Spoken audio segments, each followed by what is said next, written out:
Just look at the case of Syria. Remember what Syria once was? Before the war, Syria had a nicely balanced economy. It produced most of its own industrial goods, produced its fuel and agricultural products, had very little poverty, and enjoyed thriving trade. The constitution drafted under President Assad guarantees equal rights for women, and importantly, it guarantees religious freedom in 3 different parts of the text. I've read it. Syria is a model for other Arab states, especially ones like Saudi Arabia, which have no constitution at all. In 2015, U.S. troops illegally invaded northern Syria and unlawfully seized Syria's oil.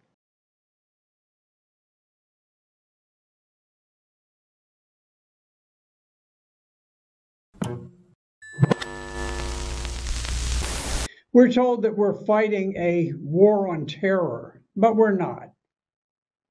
We're closely allied with terrorists like al-Qaeda in an endless quest to destroy Arab civilizations throughout the Middle East. Few Americans can even name all of our wars: Serbia, Iraq, Libya, Syria, Yemen, Somalia, Ukraine. None of them attacked us. We attacked all of them. Just look at the case of Syria. Remember what Syria once was? Before the war, Syria had a nicely balanced economy. It produced most of its own industrial goods, produced its fuel and agricultural products, had very little poverty, and enjoyed thriving trade, and it was financially responsible. It had enjoyed 40 years of peace with Israel, and the constitution drafted under President Assad guarantees equal rights for women, and importantly, it guarantees religious freedom in 3 different parts of the text. I've read it. Syria is a model for other Arab states, especially ones like Saudi Arabia, which have no constitution at all. We call Syria's president a dictator, but in 2014, he was overwhelmingly elected by the people of Syria in a fair and free election. It was very heavily monitored. There were lots of observers. All agreed that it had been a true and valid election. So Syria is a model of elective democracy, if you want to call it that, for the Arab world. But the Americans pretend that the election never happened. And yet many Syrians who spent 15 hours in the blazing sun so that they could vote for President Assad were targeted and killed by US-backed rebels who fired mortars into their midst and killed them. Now, after 10 years of war, I think it's important to recognize, after 10 years of war, not a single rebel leader has ever emerged as a popular figure. With the West loves the terrorists that the people of Syria despise. You know, we're taught to hate President Assad because he cracked down on rioters in 2011, and they say that he gassed his people. But that's not true, because we decided to attack Syria 10 years before all of that. In 2001, Secretary of Defense Donald Rumsfeld ordered the Pentagon to draft plans to overthrow 7 countries in the Mideast, beginning with Iraq, then Syria, Lebanon, Libya, Somalia, Sudan, and finishing off with Iran. Not one of them had harmed the United States. In 2006, the U.S. Embassy in Damascus drew up detailed plans to destabilize and overthrow Syria.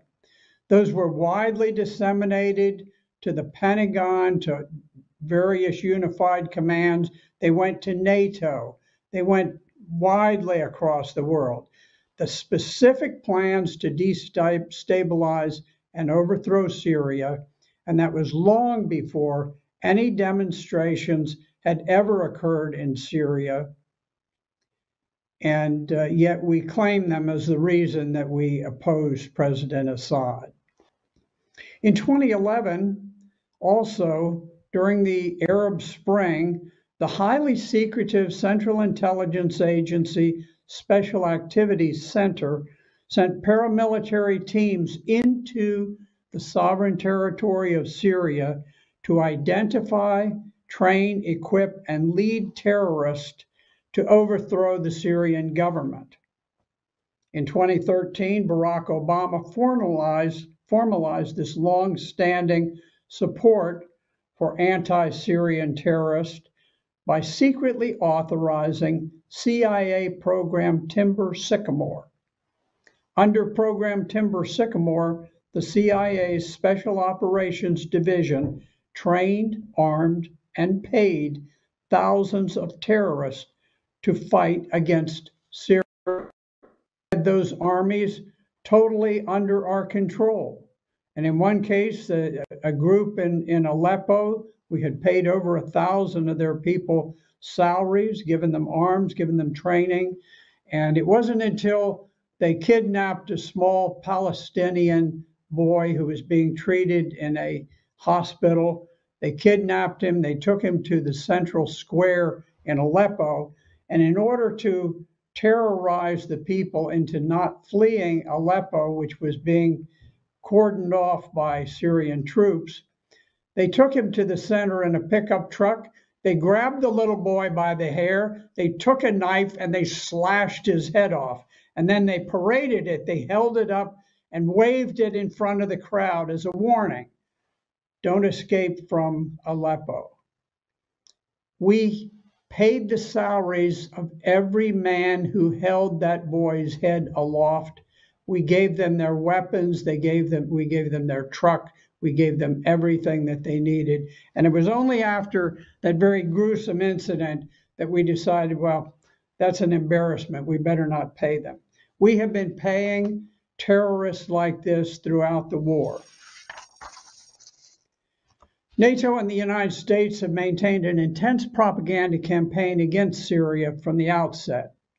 Sarin gas attacks that killed civilians were blamed on President Assad. But not one reporter ever asked why Assad would use gas against children, but not against armies of terrorists bearing down on the capital of Damascus. The reason is obvious. There is no answer for that. And the journalists are smart enough to know that if they ask that question, their career in journalism is finished. Secretary of Defense James Mattis admitted in 2018 that the U.S. had no evidence that Assad had ever used sarin gas. Two courageous Turkish members of parliament were quickly accused of treason after they revealed an indictment, a criminal indictment, that showed how an al-Qaeda cell had infiltrated 2.2 kilos of sarin gas across the border from Turkey for use in Syria, most likely going to Damascus for the initial attack that was the Red Line attack that almost sent American troops into Syria. So why do we attack Syria? Well, there are a number of reasons. Part of it ties in with Israeli foreign policy. But the U.S. also seeks to capture oil and gas routes serving Saudi Arabia. In addition to pipeline access, Saudi Arabia has an intense desire to impose harsh Wahhabi Islam on the religiously harmonious Syrians. The Turks cast a greedy eye on the industrial city of Aleppo. The Turks also want to capture the oil and the agricultural produce of the nation that is produced in northern Syria. So there are many people who have these desires, and there are many reasons behind the war. Certainly, the American arms dealers profit immensely from the lucrative deals like the 600 BMP-71 anti-tank missiles that the Central Intelligence Agency rushed to al-Qaeda in 2014 to prepare them to attack across the Turkish border. It was only with those CIA provided anti-tank weapons that the al-Qaeda terrorists were able to break through the Syrian armor and the Syrian lines and seize the beautiful town of ᵏ𝗡𝗢𝗢 and behead the Christians who were there and all of the churches, and then smash ancient tombstones with sledgehammers. That was done thanks to the CIA. Al-Qaeda never could have broken the Syrian lines without those anti-tank missiles. Many of these terrorist groups have sworn to behead the Christians and the Alawites and to make sex slaves of their wives and daughters. One jihadist famously drove his American-made Humvee into battle with a naked slave girl lashed to his windshield. And he knew that the Syrian soldiers would hesitate to shoot at his Humvee as long as there was an innocent girl lashed to the windshield. And then that's why he used it. That's why he put this poor girl up there and drove her first into battle as his shield.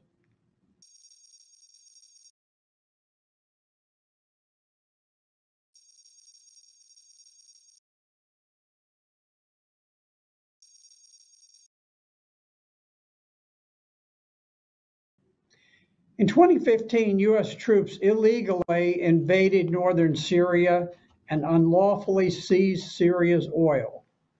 We authorized an American oil company to build a refinery for $150 million and to drill for more oil on sovereign Syrian land. Before the war, Syria never needed oil or natural gas because it was still self-sufficient. It exported a little bit, but it was not a big oil-producing country. But what was important is that it provided all of the fuel, all of the gasoline, all of the heating fuel for the power plants and so forth in Syria. But now, the legacy of the nation has been stolen by the United States, leaving Syrians to freeze to death in the winter as we steal their fuel. The same region, northern Syria, is the breadbasket of the country. It grew enough wheat to feed the entire nation, to export a little bit, but this too has been stolen. We gave it to the Kurds who are shipping Syrian wheat to Turkish merchants, while Syrian peasants starve. To tighten the noose on Syria, Secretary Mike Pompeo bragged about cutting Syria off from sources of currency and blockading oil tankers arriving from Iran. He's right. We've caused immense death, disease, and suffering for poor Syrians. Americans are routinely reminded that we're not targeting common people, only the leaders. Rubbish. That's a total lie.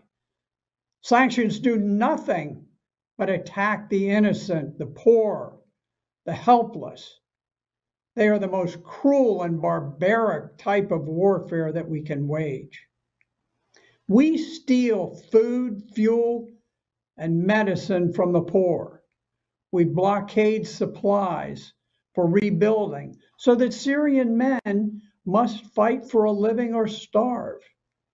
If we ended the blockade They could work rebuilding the country. Syrians are tired of war. We've imposed 10 years of war on them. They want to rebuild. The young men, the time that fighting wars was exotic is over. They want to go home. They want to build families. They want to rebuild their homes and their businesses. But the United States blockades all materials necessary for rebuilding, so that young Syrian men must fight for a living or starve. As it is, the only work is fighting, which will go on as long as we continue funding it. The world must reject for 10 years against the Syrians, but we've oppressed the Iraqi people for 30 years. We've dropped over 250,000 bombs on Iraq, and we bombed them even while we sit in military base camps occupying the country. This madness must stop.